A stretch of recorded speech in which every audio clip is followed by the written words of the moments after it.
4 determined secondary history teachers from around the country head for Ofsted HQ.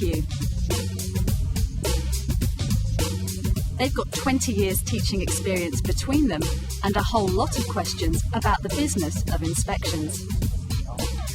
Time to turn the tables on top history inspector Paul Armitage. Which is one reason why secondary history, is one of the best taught subjects. The first issue under inspection is self-evaluation.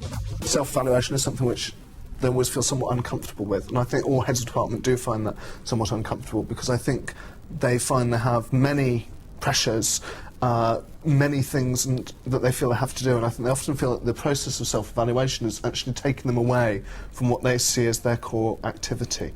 By making self-evaluation the essence of Ofsted, in effect, what's been good practice in a number of schools, probably for the last 10 years, is having to come through, and it's having to be a process which people are going to have to address.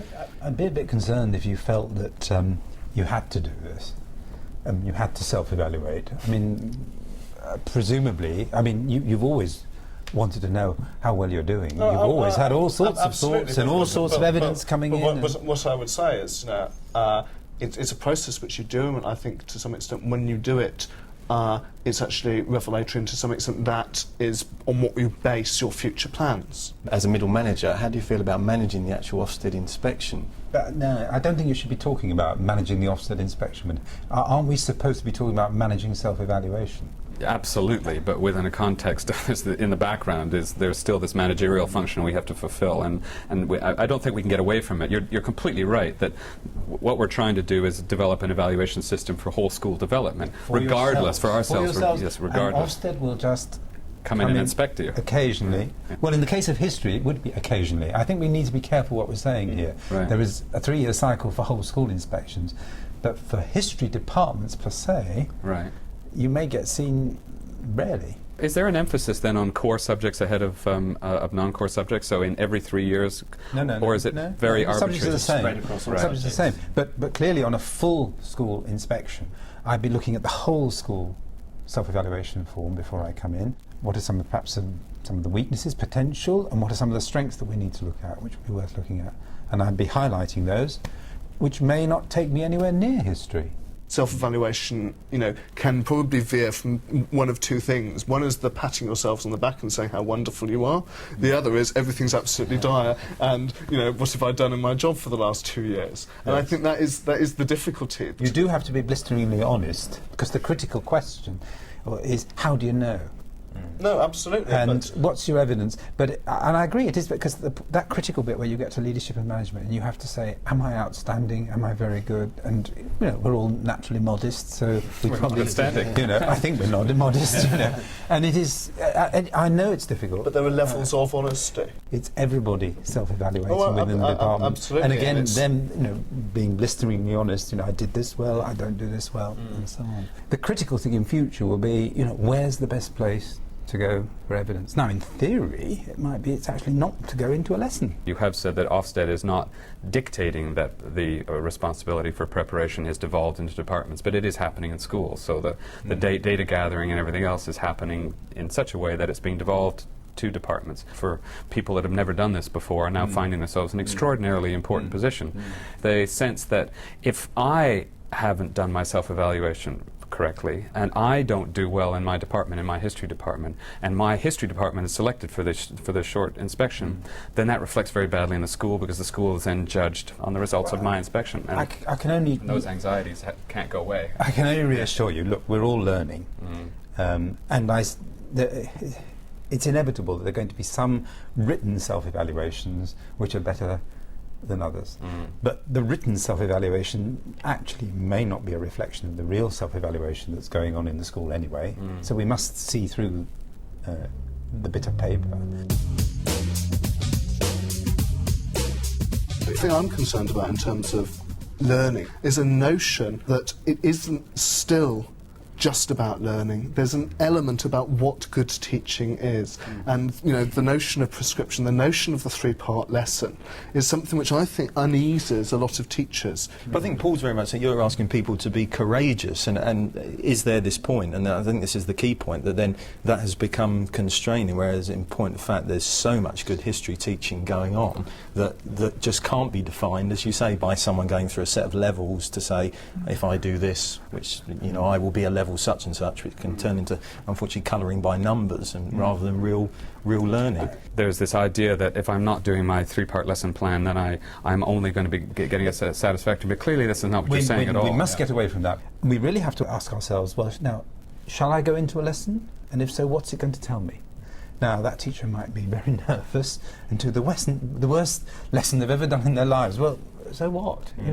What does it tell me? What I really do need to know, though, is what the quality of the learning is like normally. And what evidence am I going to look at? We identified that boys was a serious issue in our school, and as a result of that, we've kind of done a lot more kinesthetic learning. Multiple intelligence has been taken on board. We've restructured the way we plan our lessons. I don't really understand how I can say doing this has helped increase attainment in a kind of tangible way. Certainly the inspections that I've done have been really quite a rich professional dialogue. I've really enjoyed them. There was one, for example, I went to school last week. You're right, and the school was right to concentrate on learning. I mean, we didn't really talk about teaching, we talked about learning. And we had the opportunity to discuss the sort of things that you're raising. What we're most interested in is achievement. We've got this section of the self-evaluation form which is standards and achievement. Yeah, standards are important. I don't want to imply that they're not. But what's even more important is the achievement, the progress that children make, and how you know what that progress is. So, I mean, we do need to have some sort of hard evidence to say, yes, we're having an impact. Now, whether overall that's something like looking at point scores, Key Stage 2 to Key Stage 3 to Key Stage 4, or whether it's actually much more subtle in terms of some sort of progress indicator, I'm open to suggestion. You're looking for evidence that they've understood the knowledge. And there's conceptual development too. And that they have conceptual development, they've deployed their skills. Something as prosaic as marking, which inspectors always love to comment on, and so on. It is important, the marking. I think children marking themselves is very important. And it's also important for teachers to mark. But then the question is, how do you mark? And I do think it's important to mark in terms of the objectives, which takes us back to the strategy of making the lesson. What was this piece of work all about? Why were we doing it? And how well have we done in meeting those objectives? Absolutely, because assessment can only be truly formative if it addresses any issues or shortcomings and then alters the teaching and learning to progress it.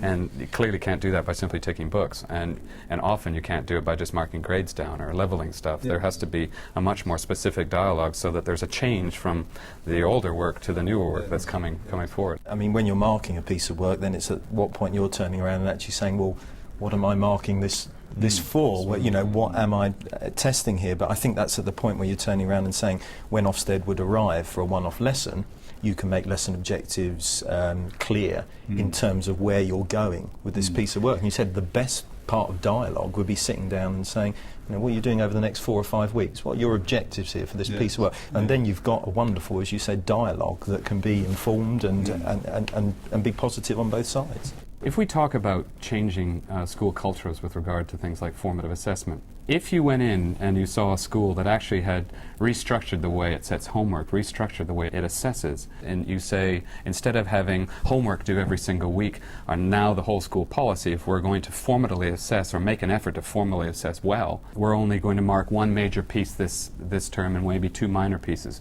Do those sort of things enter into a review? I mean, I'd be thoroughly, very, very pleased that they were onto the issues. I mean, they may not have solved them. In fact, it's very unlikely they would. But actually, though, can I throw it back to you and say, sure. Because you see, I mean, we're still talking about Ofsted and that that day when Ofsted comes in, and as I say, Ofsted isn't going to come in to a large number of schools, certainly not for history. So it's a question: would you feel it impressive? Well, and how would you rate yourselves if you were doing that? It's a valid point. Yeah. Can I just also say, though, just a word for summative assessment? Well, not that enough has already been said about it. Which I'm particularly, and I I suppose it is summative assessment if I'm talking about achievement, this notion of value added. I think that is incredibly important, that you have the basis to reflect back on the performance of given cohorts. Absolutely. And groups of children within cohorts. I know it's and that is statistically based. I don't think one should be ashamed of that, provided, of course, we say, well, it's data, it's evidence. It may not tell the truth, so we don't just necessarily take it at face value, but it is actually a very incredibly powerful trigger. I think the problem there may be, though, that the levels have come to try and fulfil that purpose as well, that you're summatively, whereas at the end of Key Stage 3 is the only time really, if you look to the strategy, that we should give a level, and people who break things down into 4A, 4B, 4C are going to find that their lives become increasingly difficult, because if senior management then pick up on the fact that you write on report a level at, say, the end of year 8, and then if they added those up and divided them by the number of students, and they would be unhappy that they've only gone up a third of a level, I think you're looking in the wrong place for some summative assessment, because the levelling process was hopefully there for the formative side of what we've been talking about. So summative in what way is the question. And with the levels you get various tensions, because senior management want you to report and so they can show progress, even though conceptually the leaps don't happen in 1 year, or certainly not in one term. And at the same time, basing value added on English Key Stage 2 and then our Key Stage 4 results, English isn't the same as doing history. Should we be basing it on the APS in general? Should we then be targets set in Key Stage 4 based on their Key Stage 3 APSs? Because their history soft summative assessment levels count for anything. From your point of view, what would you want to see? I don't know is the answer here, because I think it's the stage we're all at the moment, and I'm being very honest, that I see different systems in schools, or no systems. And more often than not, no systems or developing systems. You talk about levels, but I suspect, well, if you're going to look at Key Stage 4 compared to Key Stage 3 or Key Stage 2, well, we can't use levels, we've got to use probably point scores. I'm a little worried about the future of history in its place in the curriculum. I've been hearing about these 14 lines of learning, they're vocationally oriented, and doesn't seem to be a place for history. I think we will be giving some fairly strong advice as to how we think the curriculum should develop to the QCA, and if they ask, to ministers and their officials. We've consistently said in successive annual reports on history that children's knowledge is extremely fragmented. Like you, we are concerned about the way in which, particularly the thrust towards vocational education, is putting a pressure on history, and there is this debate, this critical debate about, well, how important is history in the curriculum? There are quite diverse ways of approaching the subject. And I'm not sure we've come to any sort of clear conclusion as to which we all prefer. You have the ability to go in and subjectively identify whether there's good learning going on. And that's, in many ways, overcomes, to some degree, the issues of, what the aims of history are. I think what I would be saying is, I do think there is scope, clearly, whether there's change or not, for teachers to be more creative with the curriculum and to try and link it much more to the needs of their children. I've really enjoyed this discussion, and I hope that you've understood clearly the notion that there is really a new relationship between Ofsted and schools, and between history inspectors and history departments, that it really is about self-evaluation. Ofsted, in a sense, is marginal. I'm not saying we're not important, but the really crucial thing is that you're doing it for your own schools, your own departments, your own pupils.